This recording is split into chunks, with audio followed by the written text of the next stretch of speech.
Hey there, this is Melanie Hunter. Thank you so much for listening. I am here today to talk about dirty keto. Keto is a term that is used quite frequently in the last year or two, and I think that there's a really great way to use keto. Keto has a definite place.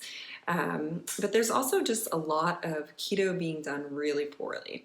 And that is when it kind of becomes an Atkins diet. I've heard people use keto and Atkins interchangeably, and this makes me nervous. So just to give you a little background, what is a ketogenic diet? Essentially, a ketogenic diet is a high-fat, low-carb diet that forces your body to use ketones instead of glucose for energy. And this can be good for a variety of reasons. We can go into those another time. I have tinkered with a ketogenic diet. I tend to do it in short increments, like 3 days. My husband, on the other hand, has done a ketogenic diet for about a year, and he will do what's called carb cycling. So he will eat a ketogenic diet from Sunday to maybe Friday afternoon, and then he'll eat carbs on the weekend. And he generally has 1 day of fasting as well. This is recommended by Dr. Pompa and a lot of other doctors and holistic health practitioners.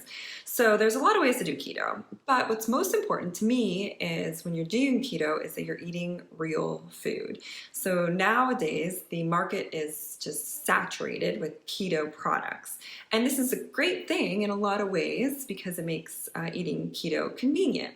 However, a lot of these foods are so overly processed that they're not even real foods anymore. And so you can be eating a ketogenic diet and think that you're eating healthfully because you believe in eating a keto diet, and really you could be eating a bunch of junk. And I've seen this even happen in my own home. I mean, my husband is a very educated consumer, and he knows a lot about health and wellness, and he's in this space, and still he will bring things into our house, and I will be reading the labels and asking him questions, and he'll laugh at himself because sometimes, we fall into these traps. So if we're eating gluten-free, then all that matters is that it has a gluten-free label, and we forget to read all the ingredients. Or reading a ketogenic diet, and the same thing applies. So, I'm asking him, well, is this non-GMO verified? And he's like, oh, no, I didn't even think about that. And what is this soybean oil in here, or canola oil, or whatever it is that are inflammatory oils? So if you're going to eat a ketogenic diet, I would say, first of all, really start with eating real foods. So another thing to really think about is the foods that you can eat. So instead of worrying about all the foods that you can't eat, think about the foods you can. And I know for myself, when I'm really hungry, it's hard sometimes to remember what you can eat in that moment. So I think it's a good idea to have a list of snacks that you can eat. Breakfast is somewhat easy. If you eat breakfast, you can have a bulletproof coffee, you can have eggs.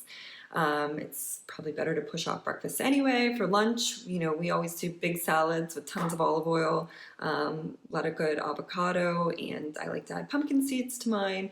And dinner is relatively easy too. You have a protein and you have some non-starchy vegetables. So maybe that looks like a 4 to 6 ounce piece of chicken, a big heaping of broccoli, and a side salad, or any cruciferous vegetable really you could substitute in there. Asparagus, there's an abundance. Mushrooms, any vegetables that's non-starchy. So your starchy vegetables are your obvious, your corn, your potatoes, squash, although you can have some squash in moderation, smaller amounts.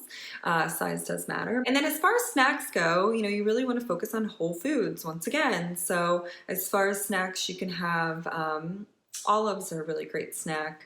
In our house we do goat and sheep's cheese, so those are really great. Protein, you don't want to overdo protein on a ketogenic diet, so while we do have, some salami, for instance, uncured or organic, of course, you can have some of that, but you don't want to focus on that because then it becomes an Atkins diet. So you want to kind of have moderate protein and focus on your veggies. So, sorry, I digress, but back to your snacks. Olives are great, nuts are great, celery or carrot sticks in hummus. We buy a really good full-fat hummus that is low in carbohydrates as well.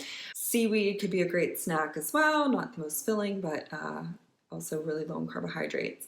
So there are abundance of foods, and you can eat a really clean ketogenic diet, and you really want to focus on nutrient-dense foods, real foods, and try to eliminate as many packaged foods as you possibly can. that's all for today. Thank you so much for listening. I appreciate your time.